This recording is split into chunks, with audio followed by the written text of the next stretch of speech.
Test,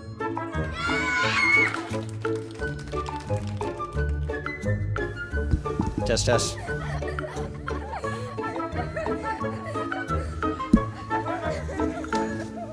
Hello, my name is Tom Marshburn, and I'm an astronaut living and working aboard the International Space Station.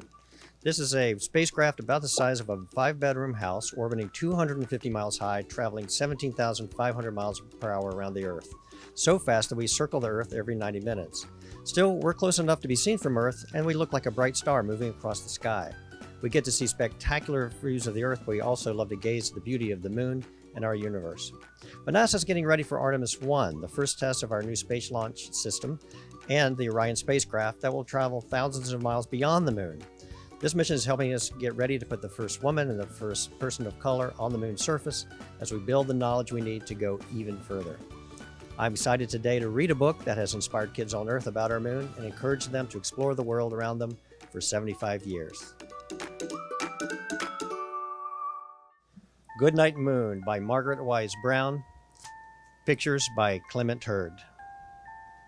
In the great green room, there was a telephone and a red balloon, and a picture of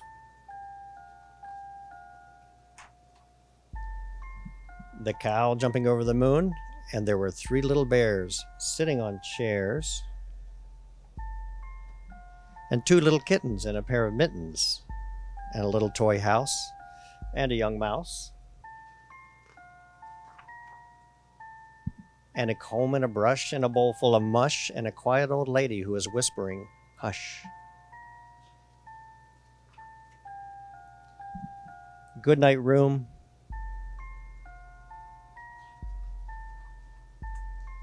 Goodnight moon.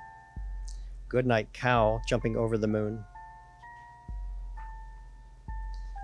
Goodnight light in the red balloon. Goodnight bears and goodnight chairs. Goodnight kittens and goodnight mittens. Goodnight clocks and goodnight socks. Goodnight little house and goodnight mouse. Goodnight comb and goodnight brush.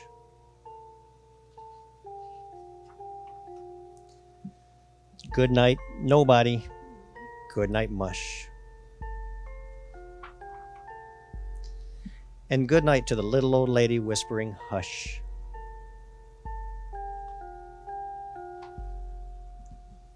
Good night stars, good night air. Good night noises everywhere.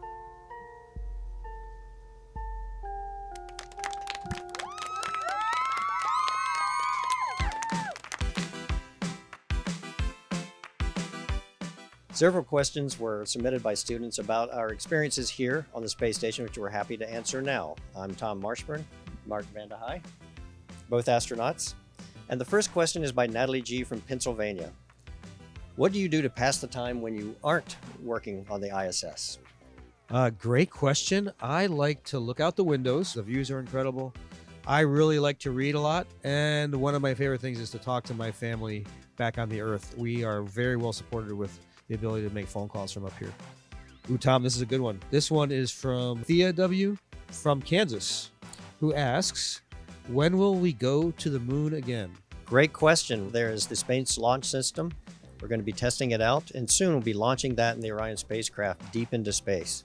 We hope to go to the moon and bring the first crew soon in the next few years to the moon and even land on the moon here in the next decade. Ashlyn B. from Michigan asks, can you see color in space? How would it look if you drew on a piece of paper? Would the colors look the same as on Earth? Yes, absolutely. We can see colors in space. Our eyes work just the same. Of course, we're in air up here.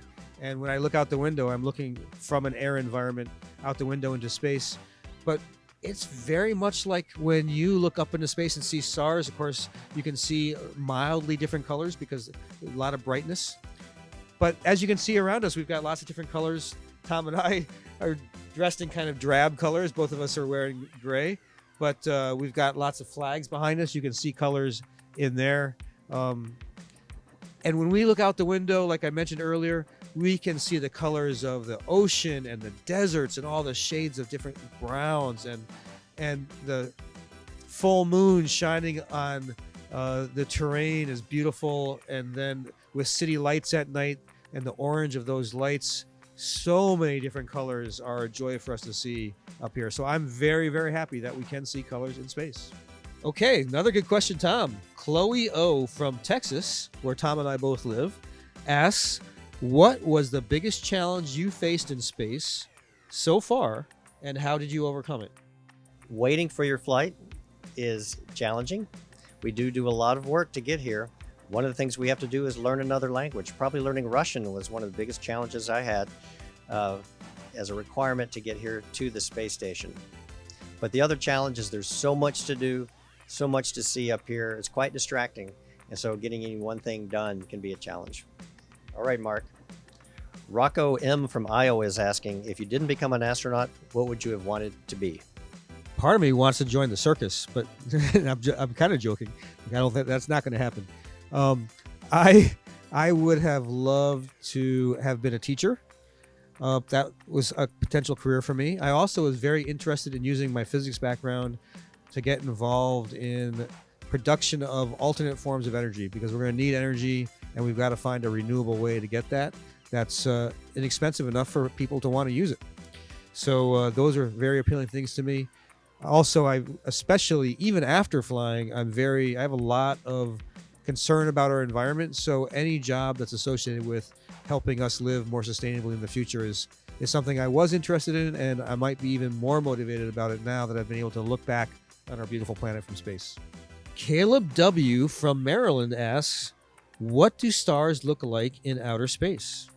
Stars look a bit like they do on Earth. If you went out into a field away from a big city on a cold winter night with no clouds, just bright and brilliant, you can see so many stars, and almost there are countless stars there. However, in space, when we see them, they don't twinkle. There's no atmosphere for the starlight to go through. So they're just direct, steady points of light, and quite fascinating and absolutely beautiful. So Mark, Grayson B. from Missouri asks, what is it like to float in space? If I'm not touching any surfaces, or like Tom is right now, not touching any surfaces, then it's kind of like being in a pool, where for us right now, the only thing that's touching us is our clothes and and the air. If you're in a pool, the only thing that's touching you is the water and your swimming suit. So that's the closest analogy I can make. What I would say the best part about it here, though, is the complete freedom of motion. We have a lot of fun doing flips like Tom and I are doing right now. And actually, Tom doesn't know I'm going to ask him to do this yet. And who knows if they'll actually leave this in the video. But you want to try doing that super fast spin? Okay.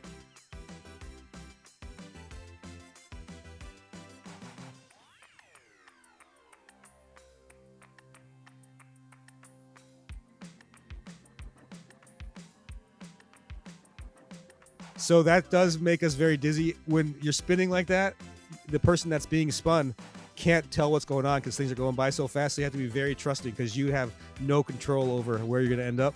And then you actually don't get dizzy until the person gets stopped. And then all of a sudden, everything else keeps spinning even though you've stopped moving your body.